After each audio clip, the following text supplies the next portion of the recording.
नमस्कार विद्यार्थी मित्र हो, आपल्या संत गाडगेबाबा अमरावती विद्यापीठाच्या निकाल लागण्याला प्रारंभ झालेला आहे आणि अनेक विद्यार्थ्यांचे रिझल्ट हे आता विथेल्ड येत आहेत. तर रिझल्ट विथेल्ड का येत आहेत आणि रिझल्ट विथेल्ड येऊ नये यासाठी काय करावे, त्याच प्रकारे काही विद्यार्थ्यांचे विषय हे बॅक येत आहेत. तर बॅक आलेल्या विद्यार्थ्यांनी कोणता फॉर्म भरावा, रिचेकिंगला पेपर टाकावा की फोटोकॉपी टाकावी, या संदर्भात अनेक प्रश्न विद्यार्थी मित्र मला विचारत आहेत. तर त्या सर्वच प्रश्नांची उत्तरं आजच्या व्हिडिओमधून मी देणार आहे. त्यामुळे तुम्ही संत गाडगेबाबा अमरावती विद्यापीठामध्ये कोणत्याही वर्षाला जरी शिकत असला तरी हा व्हिडिओ तुमच्यासाठी अत्यंत महत्त्वपूर्ण असणार आहे. त्यामुळे हा व्हिडिओ पूर्ण पहा आणि तुमच्या कॉलेजमधील प्रत्येक व्हॉट्सअप ग्रुपवर शेअर करा, म्हणजे इतर विद्यार्थ्यांना सुद्धा याबाबत सविस्तर माहिती मिळेल. तर चला लगेच व्हिडिओला सुरुवात करूया. तर लक्षात घ्या विद्यार्थी मित्र हो, आपल्या संत गाडगेबाबा अमरावती विद्यापीठातील ज्या हिवाळी परीक्षा आहेत त्या जवळपास पार पडलेल्या आहेत आणि काही परीक्षा अजूनही चालू आहेत. तर ज्या परीक्षा पार पडलेल्या आहेत त्यांचे जर 45 दिवस झाले असतील पूर्ण, तर त्यांचे निकालाला आता हळूहळू विद्यापीठ प्रशासन प्रारंभ करत आहे आणि एक एक निकाल आता जाहीर करत आहे. जवळपास बॅकलॉगचे अनेक निकाल हे जाहीर झालेले आहेत.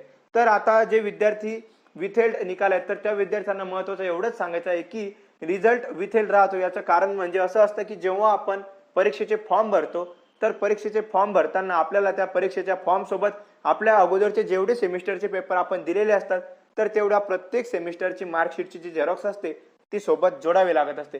मात्र तुम्ही एक जरी मार्कशीटची झेरॉक्स सोबत जोडली नाही तर तुमचा रिझल्ट हा विथेल्ड येत असतो. हे महत्त्वाचं लक्षात घ्या. म्हणजे जर तुम्ही चौथ्या सेमिस्टरला असले तर अगोदरच्या तिन्ही सेमिस्टरच्या मार्कशीट तुम्हाला द्याव्या लागत असतात. म्हणजे ज्याही सेमिस्टरला तुम्ही असाल त्या सेमिस्टरच्या अगोदरच्या प्रत्येक सेमिस्टरची मार्कशीट ही तुम्हाला कंपल्सरी जोडावीच लागते. एकही मार्कशीट गहाळ झाली किंवा तुम्ही जोडली नाही तर तुमचा रिझल्ट हा विथेल्ड येत असतो. म्हणून महत्त्वाचं मला हेच सांगायचं आहे की विथेल्ड रिझल्ट आलेल्या विद्यार्थ्यांनी लवकरात लवकर आपल्या अगोदरचे जेवढे सेमिस्टर आहेत तेवढ्या प्रत्येक सेमिस्टरची मार्कशीट ही आपल्या महाविद्यालयामध्ये लवकरात लवकर जमा करा, अन्यथा विद्यापीठामध्ये नेऊन द्या. तेव्हा कुठे तुमचा रिझल्ट आहे तो जाहीर होईल. आणि यापुढे रिझल्ट विथेल्ड येऊ नये यासाठी सुद्धा फॉर्म भरतानाच काळजी घेत जा, हे सुद्धा महत्त्वाचं तुम्हाला सांगायचं. त्यानंतर लक्षात घ्या की काही विद्यार्थ्यांचे जे विषय आहेत हे बॅक येत आहेत.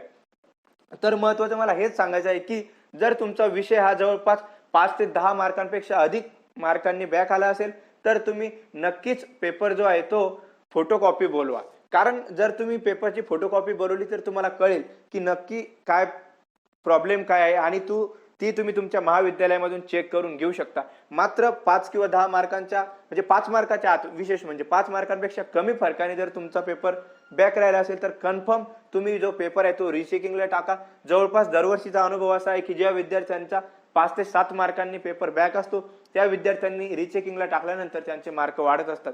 त्यामुळे जर 5 ते 7 मार्कांच्या फरक असेल तर नक्कीच पेपर रिचेकिंगला टाका. मात्र 10 मार्कांपेक्षा जास्त फरक असेल तर तुम्ही फोटोकॉपी बोलवा, तुमच्या महाविद्यालयातून ती चेक करून घ्या आणि पुढील प्रोसेस कंप्लीट करा. तर अशा प्रकारे ही काही महत्त्वाची माहिती होती ती मी तुमच्यापर्यंत पोहोचवली आहे. त्यामुळे नक्कीच या व्हिडिओला जास्तीत जास्त शेअर करा, लाईक करा, म्हणजे मलाही व्हिडिओ बनवायला प्रोत्साहन मिळेल. मनःपूर्वक धन्यवाद.